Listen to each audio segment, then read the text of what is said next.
दृश्य प्रकाश दुर्बिणींबद्दल अभ्यासूया। दृश्य प्रकाश दुर्बिणी।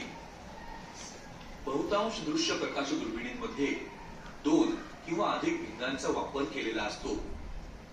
खगोलीय वस्तूंपासून येणारा जास्तीत जास्त प्रकाश एकवटला जावा म्हणून पदार्थीय भिंग मोठ्या प्रकारचे असते। या एकवटलेल्या प्रकाशापासून खगोलीय वस्तूची विशाल प्रतिमा तयार करणारे भिंग म्हणजेच नेत्रिका भिंग लहान आकाराचे असते। प्रकाश किरणे वातावरणातून भिंगात जाताना त्याचप्रमाणे भिंगातून वातावरणात जाताना आपला मार्ग बदलतात। यालाच वक्रीभवन असे म्हणतात। म्हणूनच भिंगाच्या सहाय्याने तयार केलेल्या दुर्बिणीला वक्रीभवक दुर्बीण असे म्हणतात। आकाश निरीक्षणासाठी या प्रकारची दृश्य प्रकाश दुर्बीण उपयुक्त ठरत असली तरी यात काही अडचणी सुद्धा आहेत। स्रोताची तेजस्वी प्रतिमा मिळवायची असेल तर स्रोताकडून येणारा जास्तीत जास्त प्रकाश एकत्र करावा लागतो।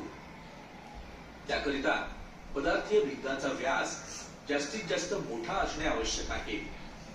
परंतु अशी मोठी भिंगे बनवणे अवघड तर असतेच, शिवाय त्यांचे वजनही खूप वाढते व त्यांचा आकार बदलतो। पदार्थिक भिंग व नेत्रिका ही दुर्बिणीची 2 भिंगे 2 विरुद्ध टोकाला असल्याने जसजसा भिंगाचा आकार वाढतो तसतशी दुर्बिणीची लांबीही वाढते। अशा दुर्बिणींना सांभाळणेही खूप कठीण असते। भिंगाद्वारे तयार झालेल्या प्रतिमांमध्ये रंगांच्या त्रुटी असतात।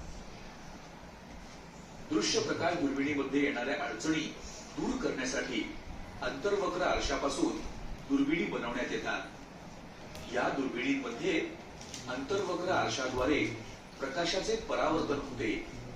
त्यामुळेच त्या दुर्बिणींना परावर्तक दुर्बिणी असे म्हणतात।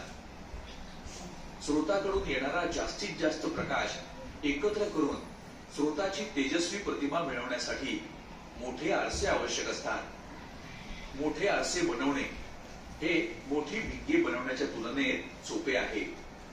शिवाय अनेक लहान आरसे एकत्र जोडूनही मोठे आरसे बनवता येतात। म्हणूनच त्यांचे वजनही तेवढ्याच आकाराच्या भिंगापेक्षा कमी असते। आरशाद्वारे तयार होणाऱ्या प्रतिमेत रंगाची त्रुटी नसते। साध्या डोळ्यांनी कधीच दिसू न शकणारे असे अतिदूर असलेले तारे आणि दीर्घिका आपण अशा प्रचंड दुर्बिणीतूनच पाहू शकतो।